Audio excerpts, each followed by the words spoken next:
All right. So we cannot go further without mentioning 42 years. Malaprop's 42 is the answer to life, the universe, and everything. This is where are the towels? So, yeah, I don't have my towel with me. That's a Hitchhiker's Guide reference, but that is, yeah. As soon as she said 42, I was like, the life, the universe, and everything. Yeah, it's the answer. Everything here. It's the answer. And it's also where we met.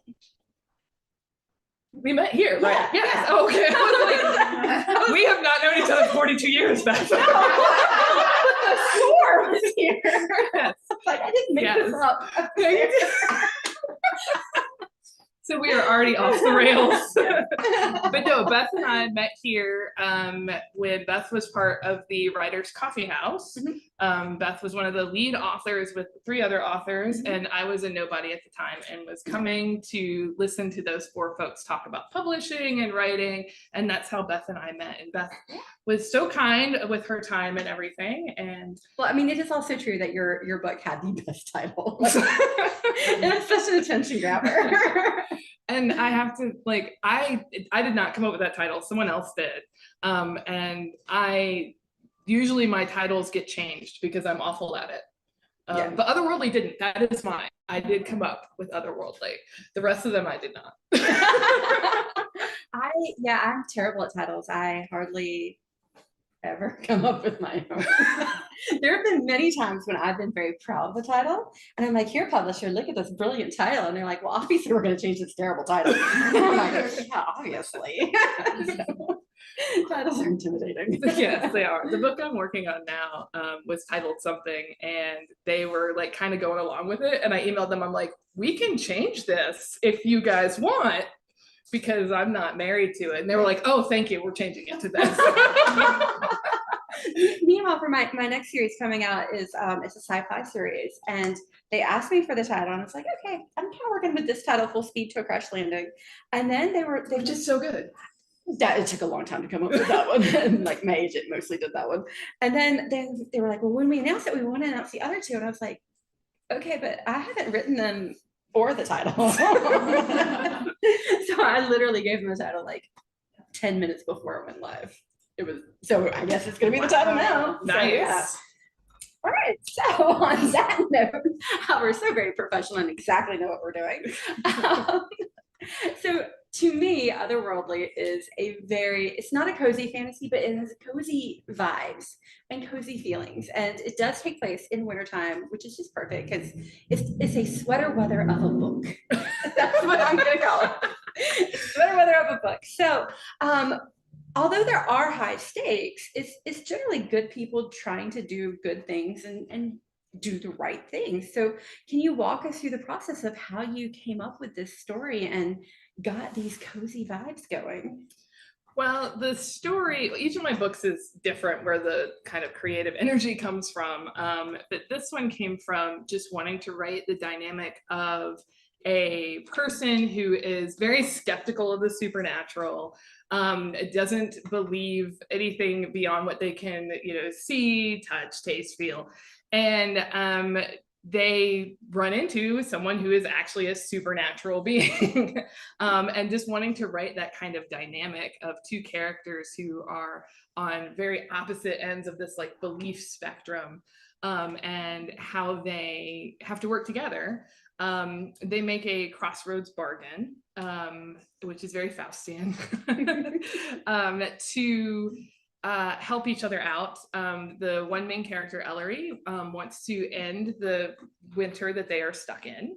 And the other main character, Knox, who is the otherworldly being, wants to experience human life and be in the human realm. And so they strike up this deal. So so the creative energy for this book really came from wanting to write that dynamic and then coming up with, I have this skeptic character. What are they skeptical of? Why, how did they get that way? And writing the backstory, and then having this otherworldly character, and kind of figuring out what kind of being do I want them to be? Do I want to go into this mythology? Do I want to use this mythology? And then kind of building out the world from there. So knowing that there's going to be a crossroads bargain, and there were going to be some shady creatures, and then There's going to be gods and goddesses and how they move in and out of the world. So it really started with the creation of the two main characters and then using their motivations for the story, and then building the world out from that. So the cozy vibe, the cozy feeling really comes from Knox's journey of wanting to experience human things. And Knox has been working for this person who is a workaholic. And so he's not really had a lot of outside interaction. So he's been in this, like, living in this apartment and has gleaned all his human information from supernatural teen TV shows. Always highly accurate. Highly accurate. So he's watched things like Buffy and Vampire Diaries and Teen Wolf and Riverdale and those kinds of shows.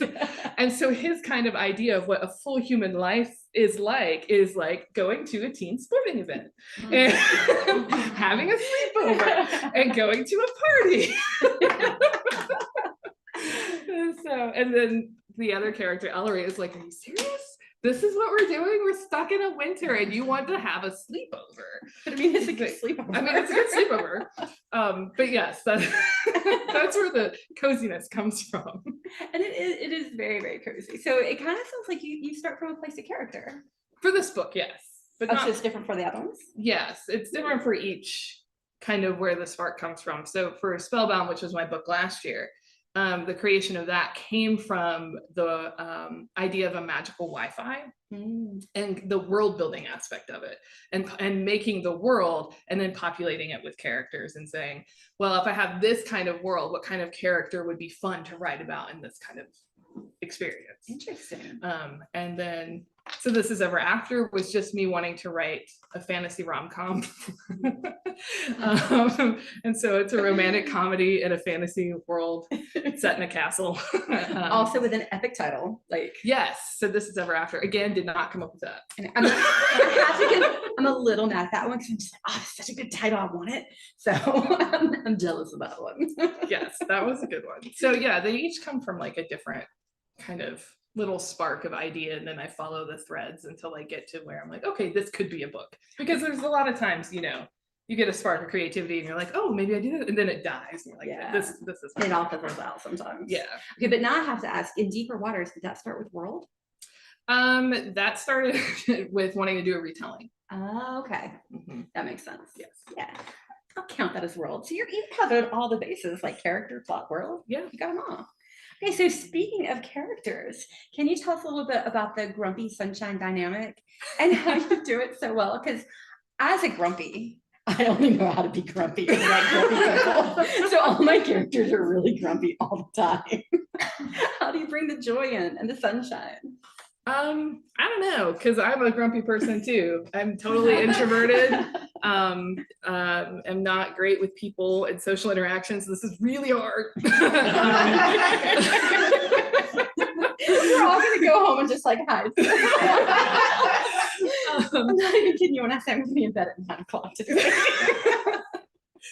So, but it's a lot of their dynamic comes from a lot of their dialogue, a lot of how they interact with each other. And with these two characters, like I said, like, you know, Ellery's a skeptic and Knox is kind of this wide-eyed, innocent character. And then I have these two background characters that are right in the middle. So Charlie and Zeta are Ellery's cousin, and then Charlie is Ellery's cousin, and Zeta is Charlie's girlfriend. And Ellery and Knox live with them throughout the narrative. And they are kind of like the grounding force. So they're the ones that are like, Ellery, you're being a jerk. And they're the ones that are like, Knox, this is not how this works.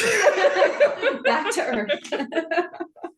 So having those two characters where they can provide support throughout the narrative of the two mains that, like I said, are on the kind of opposite side of the spectrum, it really allowed the story to work. Because without them, I don't ever see Knox and Ellery like coming to middle ground. That makes sense. So you had to have the background characters to ground them. Yes. That's interesting. I like that. I'm going to have to take some notes on that. Maybe not all of my characters have to be grumpy all the time. They just need a loving family.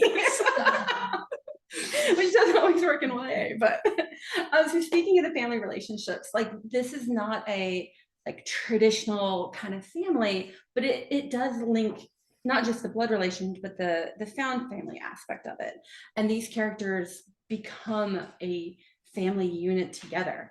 So how did that develop? Is that something you intended to do from the start, is like explore these found family dynamics, or did it just sort of happen? Oh yeah, I mean, found family is something that is always in my books. Yeah, it pops up all the time. Question. It's one of my favorite tropes. Like I said, Charlie and Zeta had to exist for the narrative to work, but the premise is that Ellery, there's this 5-year winter, and Ellery comes from this very rural area.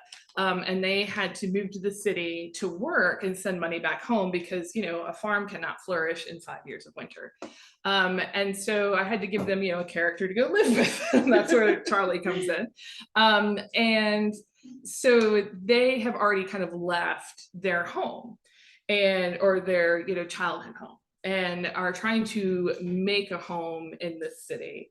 And I think that's, you know, something that a YA audience, a teen audience, you know, will experience, you know, if they go off to college, or if they move out of state, or if they, you know, move away for some reason from their, you know, natural childhood family, and then live somewhere else, you know, and you make friends and you make a family, you know, of your own choosing as an adult.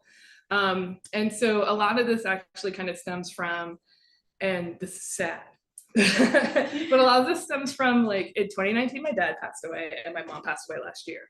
So as I was writing and mainly when I was editing this novel, I had a lot of those kind of feelings of where I grew up is no longer my home. Asheville is my home, and my family is here in Asheville.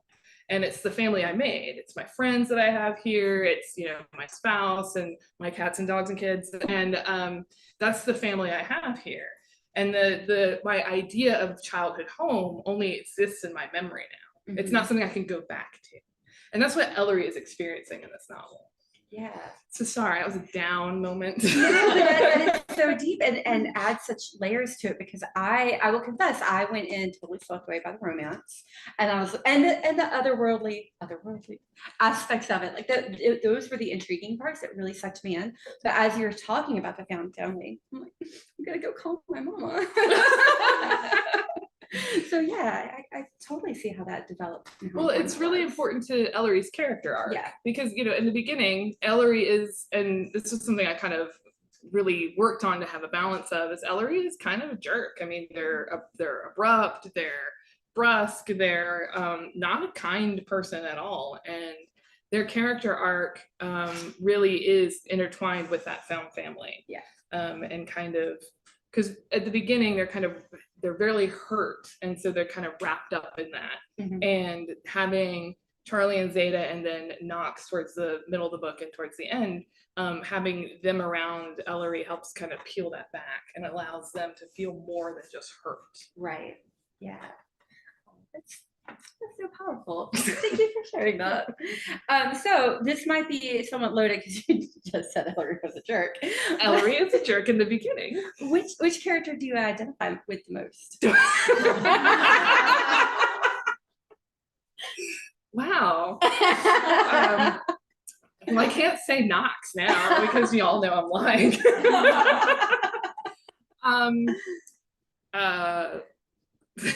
Bram. Going to save her. Bram is a messenger god who is just kind of above everything and is really kind of looks down on humans and is kind of feels like superior. But then as he gets kind of wrapped up in the story by the end, he's like, oh, what's happening? I've got to be in on this. a little observational there. Yeah. Yes. I secretly asked that in part because the character of all the ones that I've written that I most identify with is Phoebe from A World Without You, who's the sister of the main character. And it was very much based on my own family life, and no one likes her. No one has ever liked her, ever. Like, all the reviews are like, this book was great except for Phoebe. She's gonna die in a fire. I'm like, oh. So that's partly for that. I will say that of all of my works, the character that is like the most me on paper is Sun from Spellbound. Ooh. Yeah, because Sun is very, they're also kind of a jerk, but they're very like introverted and have trouble with social interactions, and is very in their head and kind of hyper focused on certain things, and I very much identify with all of that. So, yeah, that nobody really in here would I say is me. Okay, well, you mentioned Brom, so I'm going to go into the world building because I love a crossroads story. I always associate crossroads with Appalachian stories like Jack Tales, because there's a lot of those in there as well. But where did you get the mythology and all of the otherworldly aspects of Otherworldly? So the crossroads piece really comes from Marlowe's Dr. Faustus, and there's some parts of this book that are pretty Shakespearean or Marlowe, and then there's other parts of the book that are just flat out folklore, and then there's other parts that are kind of classical mythology. So it was really a grab bag. But yeah, the crossroads, I did a lot of research on crossroads, because crossroads myths show up in a lot of different cultures around the world, and then crossroads myths are deals with the devil, or deals with a otherworldly being, show up in a lot of places you wouldn't think they do. So if you ever like Looney Tunes, there's a Yosemite Sam cartoon where he makes the deal with the devil over Bugs Bunny. Yes, and there's like all these, the devil went down to Georgia. I was just thinking of that one. Right, is a country song that has a deal with the devil in it, and I wrote an article about different deals with the devils that you can see in modern media, and Disney uses it a lot.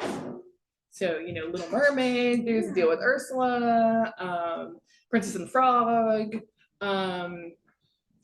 There was another one that I cited, but there's a ton in Disney. They really use that myth a lot. So, but yeah, that's where my crossroads kind of information was mainly started with Dr. Faustus and the Marlowe play, but then kind of delved into when I was doing a lot of research on crossroads. I did a lot of research on corn and cornfields.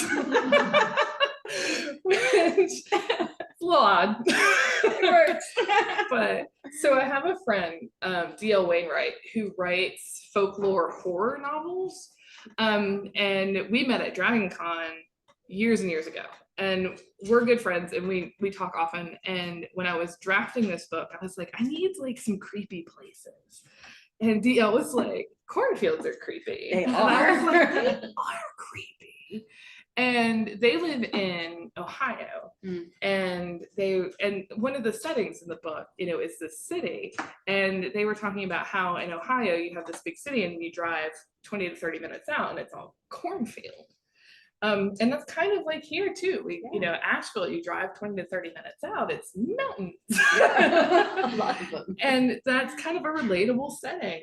There's these places, in our world where it's a big city and then, just a little bit farther out, it's all rural. And so, yeah, DL really helped me with a lot of the folklore and the setting. And it is a contemporary fantasy. It's a fictional place, but it is Ohio.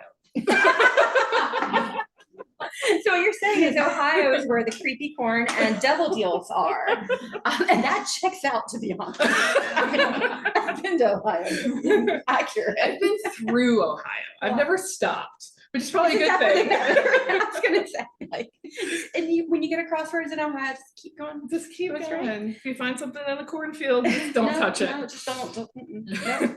So would you ever take a crossroads deal? No. No. No, I'm good. No, that's fair. Would you? I don't know. I mean, what's on offer? I don't have a golden fiddle. I could get one. I'm not very good at it though, so maybe I shouldn't. I feel like only dumb people do crossroads deals, so it's probably not to my benefit to mention that, and then also mention that I might take one. So we're gonna move on from that question. So you mentioned your research and like setting, mythology. this is my favorite question to ask, by the way, so make this one good. What is your favorite detail that got cut? Like something that you learned or researched that didn't make it in the book? Oh, that's a good question. A lot of info about corn. I wonder why that got cut. I wonder why.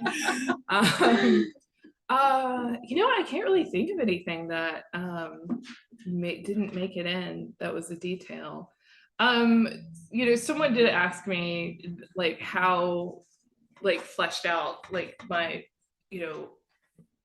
secondary characters are, and it's really because and they have different personalities, and they aren't flat. They kind of interact with the narrative, they interact with the characters, kind of thing. And it's really because they all have, in my head, lives off page. And so Lorelai, for example, this didn't make it in, but Lorelai is a water nymph, kind of a siren kind of creature being, and the name Lorelei comes from, in Germany, in the Rhine, there is a rock called the Lorelei Rock. Yes. And it is has some mer people vibes there. So I'm grinning like a crazy person because Night of the Witch is a fantasy that takes place in Germany. I tried so hard to get the Lorelei in that book, but they all go south. It was north of the town where they're at. So there was like, there's no point to go north. I'm like, let's just take a 100-mile detour and go look at a rock. And we go right there. I was like, no, that's terrible. No. So at least you got a Lorelei. I did. I have a Lorelei, and I love Lorelei and Bram and Hale are. They're not. Lorelei and Bram are minor gods, and Hale is a supernatural being. And when they talk to each other, they've obviously known each other for a while, or known of each other for a while, and they're like, "I'm going by this name right now." So please, refer to me as this name. And so so they all have different little backstories and things like that aren't in the book, but makes them more of a well-rounded character. Oh, absolutely. It's like the iceberg. Like the book is only the tip of the iceberg, but we know all the stuff that happens underneath. I mean, most of it. And if we don't know it, we just get to make it up. Exactly. Because it's fiction. Okay, so this is going to be my last question, and then I'm going to turn it all to you. So pressure's on you. My favorite scene is the sleepover scene, and I won't spoil anything for people who haven't read it yet. I mean, it did just come out literally today, but the sleepover, when you get to the sleepover, just know it's worth it. So what's your favorite scene? What was your favorite scene to write? My favorite scene to write, my most fun scene, I won't say it's my favorite, but my most fun scene to write was the abandoned mall scene. Because it's just so creepy. Corn is creepier though. I mean, the corn scenes are creepy, but the abandoned mall is, to me, is pretty creepy, because you can run into abandoned malls now. That's true. And they go to this mall, and because that's on Knox's list of things to do, is go to the mall, and it's pretty much only one anchor store left. I mean, inspiration for that is down the street. So there's something living in the abandoned mall that shouldn't be there. So it's really creepy, and the inspiration for that creature came from movies like The Ring and The Nun. Yeah, I can see it. Oh. I looked up the Nun posters and stills from that movie, and Frozen, and I was like, oh, that's ew. Okay, you write this down. I was gonna say I could never write horror because of that, because just pictures of it. So... This is a paranormal romance, but it has a lot of horror tropes in it. Yeah. I very much focused on the cozy, but the other is a little scary. Yeah. But that makes it cozy better. Yeah. Yeah. So you get terrified and then be by the fire for a little bit. Yeah. Okay, so on that note, I'm going to turn it over to you guys. If you have a question, just raise your hand and ask it, and I'll repeat it for our virtual audience. So no pressure, but all the pressure. we do have some questions from the folks at home, so we can start there. If that, yeah. Okay, we'll start Don't there. be thinking. We've actually got a couple questions that y'all covered while you were talking. There was one specifically about a favorite trope, and so I think you checked that box off with the when you were talking about. Well, is it your favorite? And you were talking about found family. Yeah. So the question is like, what is my favorite trope? I do use found family a lot. It is one of my favorite tropes to use. Other like romance tropes that are like in this book are, kind of not liking each other in the beginning. A little bit of there's only one bed, but not really. There's only one apartment. How about that?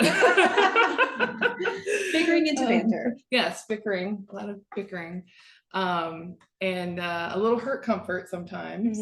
Yeah. Oh yeah, there is hurt comfort at the hockey game. Yeah. So there's a couple in there. Excellent. So that question was for FT specifically, but if you want to talk about what is your favorite romance trope?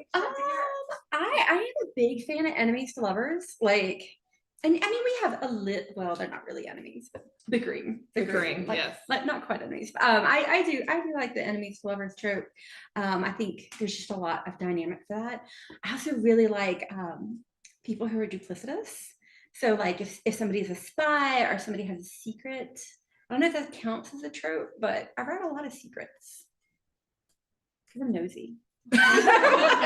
It's fun to write a secret when I know the secrets because I've made them up. Any other questions? I do have some more in line, but I want to give the folks here a chance. Okay, we have another brief reprieve. So, and for FT, did you consider writing more of Ellery and Knox's story after you finished? And the person who's asking would love to see more of them in their relationship. So the question is, would you write more of Ellery and Knox, or do you have anything in the works on that? No. There is something that is in the works, but it's not. It is adjacent to Otherworldly. It's about the TV show that they watch in the book. Ooh. And it's the Witches and Wyverns and Werewolves TV show. That is, again, based on, Buffy and Vampire Diaries, Riverdale, Teen Wolf, all those kind of fun shows, the Magicians kind of thing. And they watch this TV show, the Witches, Wyverns, and Werewolves show. And I got to do something adjacent with that should be coming out in a couple weeks. Oh, that's exciting. Yes. So can you tell us like what format? It'll be story, online. Or? Yeah, it's a little short story. That's very exciting. I feel like I got the inside scoop on that. Yes. And everyone at Simon Teen is now like cursing my name. Oops. Oh, well, it's alive now. All right. So any questions so we can distract Simon Teen from Yeah. So you've written a number of books now. Do you find that your process is like pretty consistent from book to book, or do you make changes in how you're writing as you move through, like from book to book? So the question is, does the process change from book to book, or has it sort of settled down and you've got a streamlined process where everything's so easy? Do I have a streamlined process? No. And it really is different for each book. Yeah, this is my 9th published book, which is unreal. That's amazing. It really is unreal. And right, and 10th is coming out next year, and working on the 11th, and it's it's really I never thought I'd get this far, to be honest. But yeah, each one is a little different, and I always talk about how I plot everything, and I really am someone that has to plot scenes and put them in order and know like what characters are saying in each scene to further the narrative and what the purpose of each scene is and all of those things. I am very much a plot driven person. Sometimes that is, writing a scene and going, oh, this is a great first scene, and then realizing later, oh crap, this is in the middle of the book and I've got to write the beginning of the book to get here. Or that happened with Spellbound, that I wrote a scene and I was like, oh, this is going to be a great first scene, and then later was like, oh no, this is like chapter 6. And sometimes it's writing, like this was a pretty straightforward, I had plotted it out and then I wrote it as plotted, and then got to the third act and was like, oh no, this is not working as plotted. And then went through with it anyway, changed some details, sent it to my editor with like, here you go. Sorry for the hot mess. And her coming back and going, this third act's not working. And I was like, thank God, I knew it wasn't working. And then we fixed it. So yeah, it's just a different process. There's no real streamlining with it. The one I'm working on now, I have 4 huge Post-it notes around my room. I have little note cards and Post-it notes on those and rearranging them and trying to figure out scenes and that kind of stuff. And that's kind of really the first time. I've always used manipulatives and I've always written on Post-its and note cards, but it's kind of the first time I've put them in a huge space to where I can look at them across the room while I type. So yeah. Excellent. Any other questions? So another one from at home, and this one is for the 2 of you. Okay. And before we get back to specific otherworldly questions, and there are some of those because we have obviously an advanced reader in the audience. But it's a simple, like, do you have a favorite book right now? I love a good book recommendation. If you don't, that's okay. So I'm actually going to twist it even more, and I'm going to say, what is the favorite book that you're reading, you have read, and what is your favorite book that you have written? Choose one of your children. Oh. So my favorite book I have, a book that I've read really recently that I really enjoyed was To Let Them Burn by Camilla Cole. And actually was here at Malaprop and did the event with Camilla for her debut, and I read it, that book, and I absolutely loved it. It is Jamaican Joan of Arc with dragons. It is so good. So that is my recent read recommendation to everyone. And then the favorite of my children, they're all my favorite. Yeah, but which one's really the favorite? I like different ones for different reasons. If we're gonna go with the one that is like the most like me and my voice and my like sense of humor and that kind of stuff, it is So This Is Ever After. Mm-hmm. That is very much my sense of humor on the page. Excellent. I'll say that I can't pick a favorite book, but the one I most recently read was How Rory Thorne Destroyed the Multiverse. And it is a science fiction story about a girl it's basically the Aurora Sleeping Beauty story, except she doesn't go to sleep, but she gets like the fairy blessings, but it's set like a zillion years in the future, and there's a multiverse, and they use magic with math, which is the only way I would know how to do math anyway. and it was just a fun little romp where they get trapped in this sort of political situation on a space station. So I really enjoyed that one. And for my favorite book that I've written, I'm going to plug Full Speed to a Crash Landing, which comes out in August, because it is just, the main character says all the inside thoughts way out loud. That was very cathartic. I really enjoyed that. Right.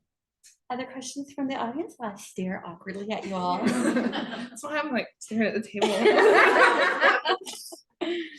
Okay, well, we have our early reader at home who's got the questions. Okay.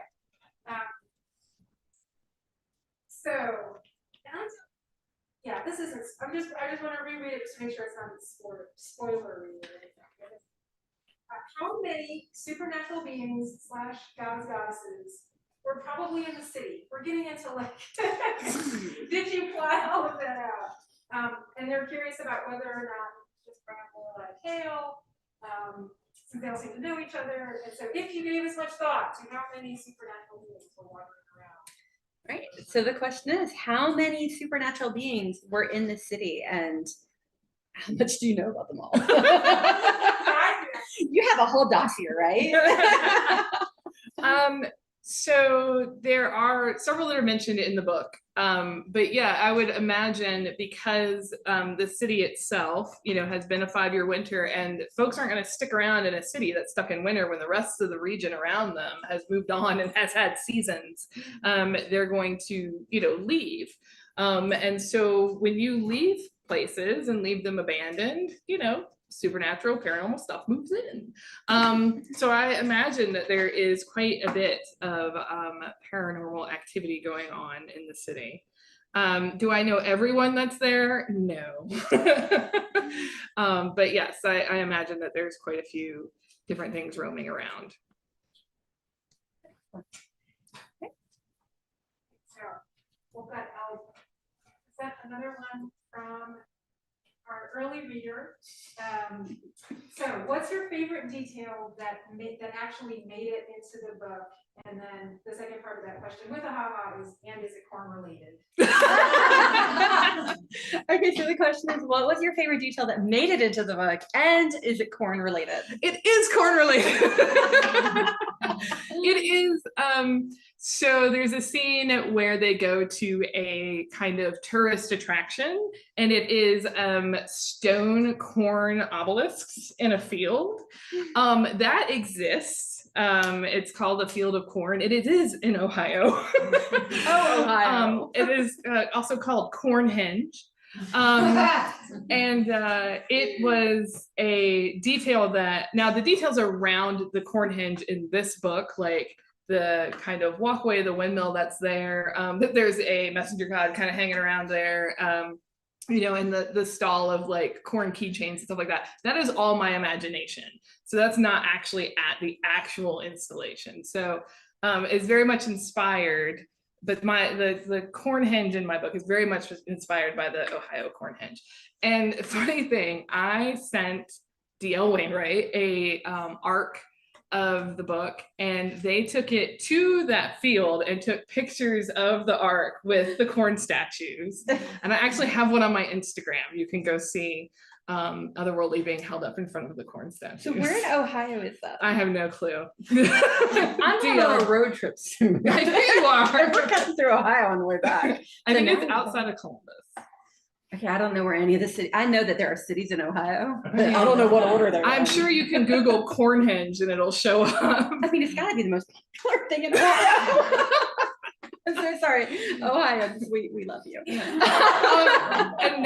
Another like little tidbit about that scene with the Cornhenge and the characters being there is that there is a messenger god there, not related to the corn, but related to this kind of rundown windmill that is on the outside of the outskirts of the actual attraction. And that windmill is actually based on when I was very newly out of college. I worked as a tour guide at a tourist attraction. And the building that I primarily worked from had a windmill right next to it. And every day I went to work, I saw that windmill. And every day it was there. And it, just remains in my memory. And so when I was like, what kind of, shrine can I give this messenger god? I was like, the windmill at Colonial Williamsburg. It's perfect. It's poetry. It works. So before we wrap up, I want to ask what you're working on. Oh, we have a question. All eyes on you. Yeah. I just had an idea from our question, from your beginning idea of a book to the finished product. What's your timeline on that? Ooh. So the question is, what's the timeline from beginning idea to finished project? Again, it depends. In Deeper Waters was like 2 years. Otherworldly was 4 months. Maybe a little longer than that. But yeah, there's some that have been, some books I have written in as short as, 3-4 months, and then other books have taken 2 years. It really just kind of depends on my schedule and how swamped I am.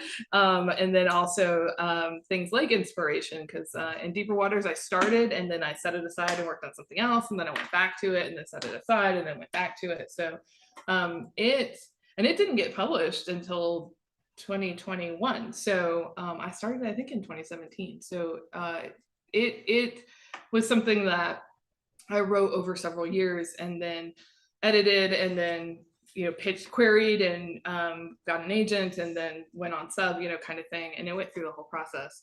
And then, So This Is Ever After, I wrote, I think that one was like 8 weeks. Because that one was just so much fun. Yeah. That I wrote it so quickly. And it was so long and so large that it got whittled down quite a bit. But yeah, it depends on schedules and inspiration.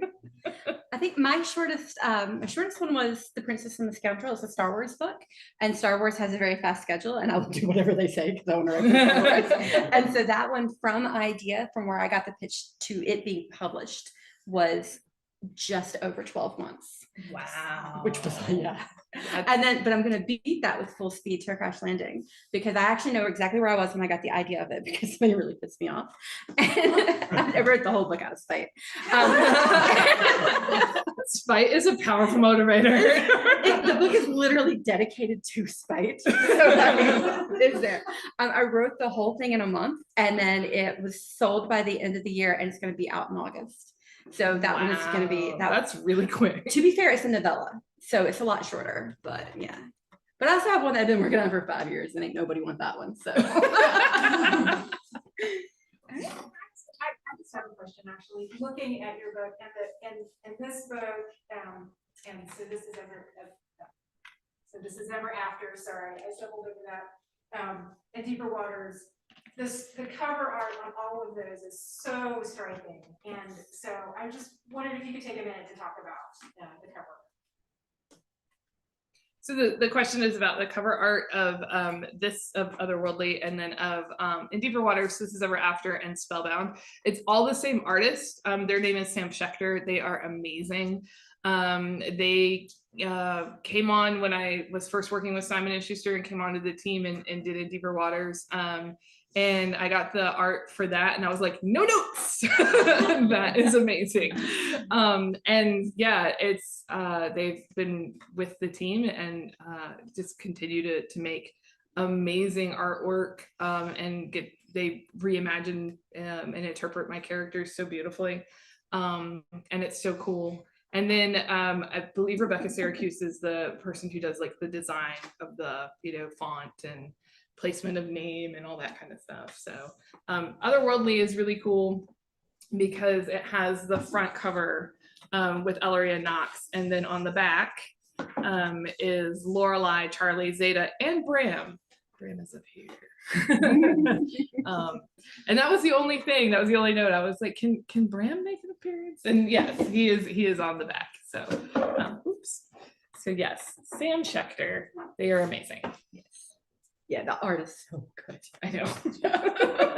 I'm so lucky. I'm so cool with being a cover by. Like, I'm good with that. For sure. I would put that on my wall. So what are you working on next? This just came out. I know. Like today. Yeah, so like tomorrow.